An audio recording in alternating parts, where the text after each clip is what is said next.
बाजार अभी भी देखिए एक दायरे में ट्रेड कर रहा है 7212 7215 के आसपास ही ट्रेड कर रहा है। इनफैक्ट 8213 के आसपास ट्रेड कर रहा है। अब 8200 के लेवल के बेहद करीब कर रहा है कारोबार कर रहा है। लेकिन हमारे साथ अब खास मेहमान जुड़ चुके हैं। लिबर्टी शूज़ के सीईओ आदेश गुप्ता जुड़े हैं।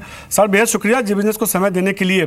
जिस तरह से हमने देखा है कि नोटबंदी को लेकर सरकार की तरफ से फैसले लिए गए, तो अलग अलग कॉर्पोरेट से हम जानने की कोशिश कर रहे हैं कितना ज़्यादा असर देखने को मिला, खासतौर पर फुटवेयर सेक्टर पे इसका कितना ज़्यादा असर देखने को मिला है। देखिए, सबसे पहले मैं कहना चाहूँगा कि ये जो एक ऐतिहासिक कदम है जो कि भारत सरकार ने लिया है, इससे ये एक खास तौर पर एक बहुत जिसे कहते हैं कि एक गहरा जो है छाप रहेगी, जहाँ पर कि भारत पिछले 50-60 साल में जो एक प्रोग्रेस नहीं कर पाया है, अगर हम मैक्रो लेवल पर देखें तो ऐसा लगता है कि अगले 3 से 5 साल में भारत लीपफ्रॉग करेगा एक वर्ल्ड के मैप पर, जहाँ पर कि भारत अपनी छाप छोड़ेगा तरक्की के मामले में। और जो एक डिवाइड था पूरे एक रिच और पुअर में, उसका काफी एक बैलेंसिंग एक्ट देखने को मिलेगा। जहां तक बात आप करते हैं कि फुटवेयर उद्योग की बात करते हैं, अगर हम लिबर्टी की बात करें इन पर्टिकुलर, तो लिबर्टी को कोई भी फर्क नहीं पड़ा है, क्योंकि लिबर्टी ने पिछले 10-15 साल में अपना सारा सिस्टम जो है टोटली एक डिजिटल वे में काम किया है। चाहे वो हमारा रिटेल है, चाहे वो हमारा होलसेल है, चाहे वो हमारा मतलब कोई भी बिजनेस है, वो टोटली बिजनेस जो है हमारा वो SAP के द्वारा किया जाता है। तो उसके मध्य हमने देखा कि पिछले 1 महीने के अंदर या 20 दिन के अंदर रिटेल पर कोई खास विशेष प्रभाव नहीं पड़ा है। हमारी सेल शुरू में 2-3 दिन थोड़ी घटी थी, लेकिन उसके बाद इस सेल में हमने देखा कि धीरे धीरे पॉजिटिव होने की असर हमें देखे हैं। और ऐसा लगता है कि ऑर्गेनाइज रिटेल में इसका बहुत ज्यादा विशेष प्रभाव नहीं पड़ा है। लेकिन अगर हम डिस्ट्रीब्यूशन लेवल पर देखें, जहाँ पर मॉम एंड पॉप स्टोर है, जहाँ पर कि एक आम कंज्यूमर जाता है, वहां पर थोड़ा सा इसकी मद्दी अभी हमें देखने को मिली है। और हमें ऐसा लगता है कि अगले 2 या 3 क्वार्टर में इसका प्रभाव देखने को मिलेगा। लेकिन हमें इससे घबराना नहीं है, क्योंकि एक ऐतिहासिक कदम है। और कभी भी एक जैसे एक आपने एक बहुत बड़ा सी चेंज किया आपने, या एक बहुत बड़ा एक आपने ड्रास्टिक स्टेप लिया, तो वो ये स्वाभाविक है कि ये छोटे मोटे जो गमियां हैं या एक जो शॉर्ट टर्म पेन है, ये आएंगे ही आएंगे। तो हमें उसको पॉजिटिवली देखकर चलना है, कि ताकि हमें ये लगे कि भाई यस, ये लॉन्ग टर्म के लिए बहुत अच्छा है।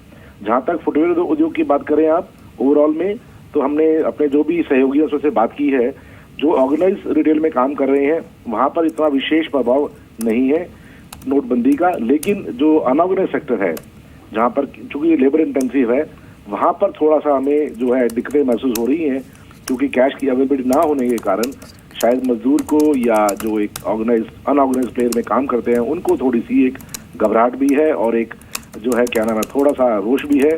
लेकिन मैं समझता हूँ कि ये एक शॉर्ट टर्म पेन है, और आने वाले समय में इसका जो फायदा है वो सभी को मिलेगा।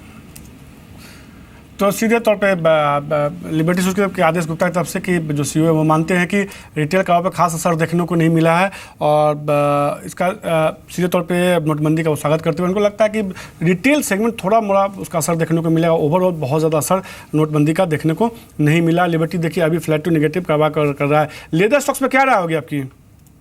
दोबारा बताएं प्लीज। सर शुक्रिया आप जी बिजनेस से बात करने के लिए। सीधे तौर पे तो ये लिबर्टी के आदेश गुप्ता सर थे, जिनका ये कहना था कि बहुत ज़्यादा रिटेल सेगमेंट पे इसका असर देखने को नहीं मिल सकता। राकेश क्या राय होगी पूरे खासतौर पे लेदर सेक्टर पे आपकी?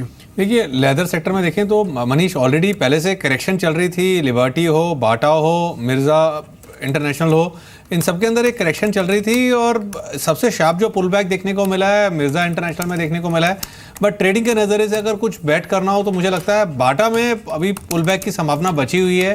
402-403 के अराउंड स्टॉक का एक अच्छा बेस है, और पुल बैक के अंदर स्टॉक मुझे लगता है अगले 3 से 4 दिन के अंदर ऊपर में 427-428 के लेवल दिखाने का दमखम रखता है।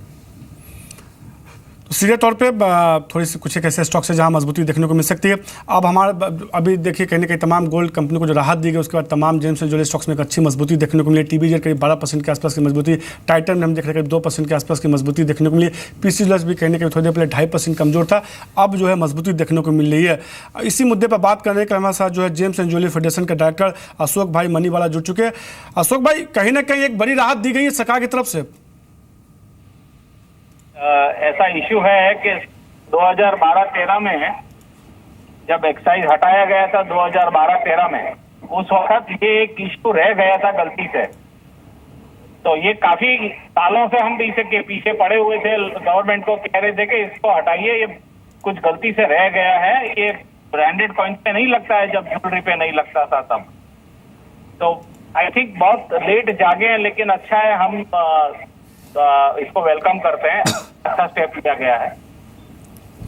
अशोक भाई, जिस तरह से एक्साइज ड्यूटी खत्म की गई है, इससे माना जा रहा है कि एक डिमांड सर्ज देखने को मिला है। कितना % तक आपको लगता है कि डिमांड में एक सर्ज देखने को मिल सकता है? इसमें कोई कॉइन्स बिना ब्रांडेड तो बिक ही रहे थे, ये इश्यू सिर्फ ब्रांडेड कॉइन्स का था। ब्रांडेड कॉइन्स बनने ही बंद हो गए थे उस वक्त से।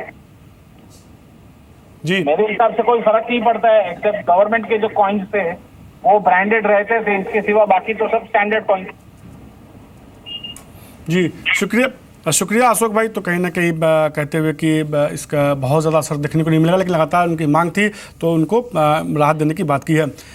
एक स्टॉक्स देखिए इसमें MMTC खासतौर पर राकेश जो गोल्ड कॉइन्स इंपोर्ट करती है उस शेयर में देखिए करीब 15% के आसपास की मजबूती देखने को मिली। सरकारी कंपनी है, क्या राय होगी इस पर?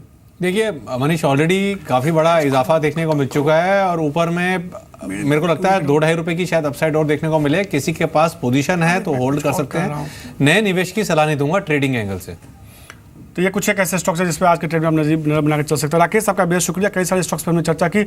वक्त एक ब्रेक का, ब्रेक के बाद जरूरत के साथ देखिए वायदा बाजार में क्या बड़ी हलचल देखने को मिली है। तब तक के लिए नमस्कार।